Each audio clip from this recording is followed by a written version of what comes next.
Veliki pozdrav, dragi prijatelji, dobro mi došli u moju kuhinju i na moj kanal Domaće i ukusno. Zima, e pa šta je ako je zima nije lav. Zima, e pa neka je, ne boji se ko je zdrav. A zdrav je onaj ko malo naseče slaninice, malo belog luka, domaćeg hleba i Bog da nas vidi. Tako da je za danas recept pečena dimljena slaninica. Nećemo da pravimo puno, bitan je kvalitet pre kvantiteta, tako da ovde imam jedan lepi komad slanine od 2 kg.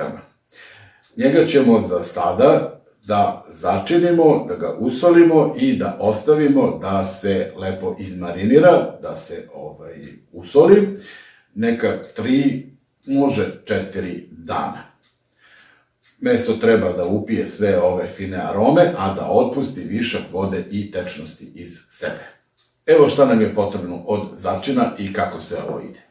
Evo ovako, par čenova belog luka koji ćemo da ispasiramo, jer slaninica bez belog luka nikako ne ide. 2% soli od težine mesa, to je 40 g soli, malo lovorovih listića, 1 kašičica do 2, sve zavisi od količine mesa, crnog bibera.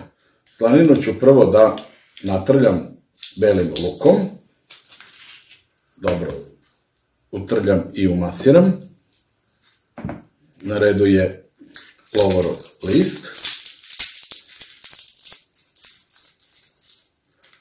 On može da se samelje i u mlinu za kafu ili u blenderu, a može i ovako samo sitno prstima da se izmrvi. On će svakako pustiti svoju aromu. Sada biber. I na kraju sol.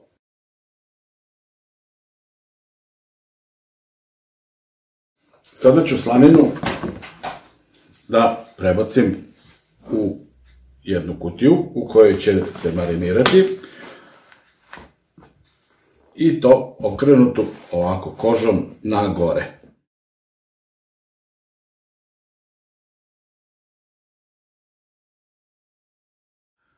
Da bih poboljšao ceđenje, a i da dobijem što ravniji i lep oblik ove slanine, ovako stavit ću ovde 2 tega i pritisnut ću slaninu praktično da se presuje. Sad ovako izmariniranu i usoljenu slaninu stavljamo u frižider 3 do 4 dana. Posle salamorenja i presovanja, ova moja slanina izgleda ovako. Sad je trebamo isprati pod hladnom vodom. Tako da blago skinemo ove listove lovora i biber.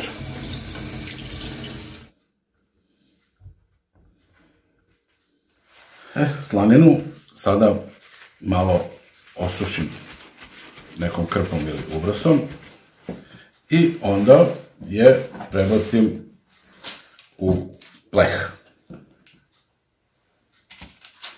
Slaninu odozgo samo blago ovako posolim. I ona sada treba da ide u rernu da se peče. Neka 3 do 4 sata, sve zavisnosti od veličine komada slanine, na oko 130-140 stepeni. Međutim, ja želim da slanina ostane ovako ravna i da ima ovaj lep oblik, zato ću otprilike polovinu vremena da je pečem tako što ću da stavim ovako jedan pleh preko. Tu nalijem malo vode, otprilike do pola pleha i stavim ovaj kameni avan da je pritiska još dodatno odozgo. Tako sad ova skalamerija sve zajedno ide u režnju.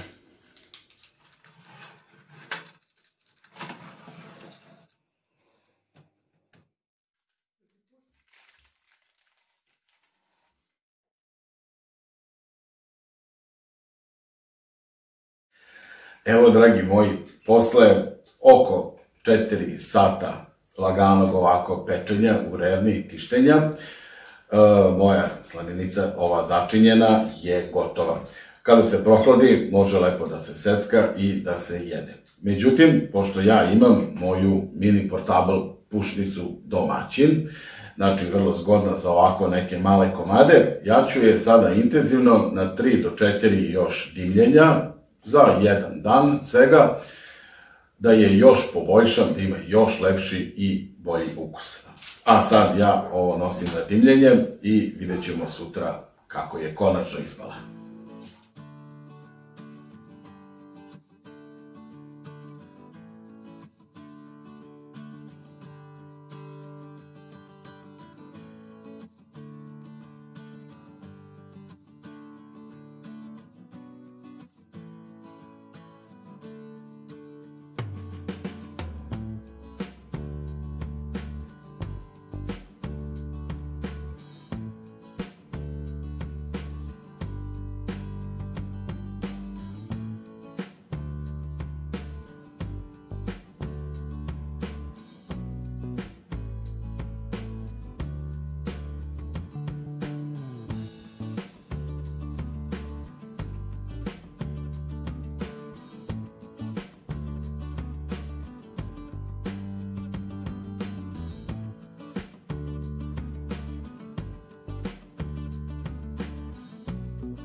Pa evo, dragi moji, posle samo 6 dana, ova moja dimljena, pečena slanina je gotova. Mini puštica domaćin, ona na terasi, se ponovo fenomenalno pokazala za neko ovako kratko, a brzo i efikasno dimljenje. Miris je fantastičan. Vidite i sami u ostalom kako lepo izgleda ova slanina.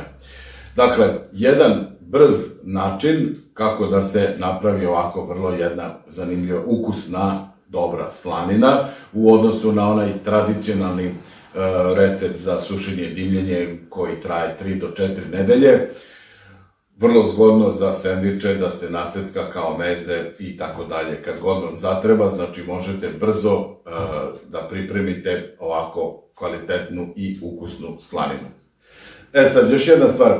Puno vas me pita kako da ove proizvode koje pravimo u kući sačuvamo. Evo konkretno ovu slaninu, sad ću vam pokazati ovaj pek papir za pečenje. Ovako spakujem u ovaj papir.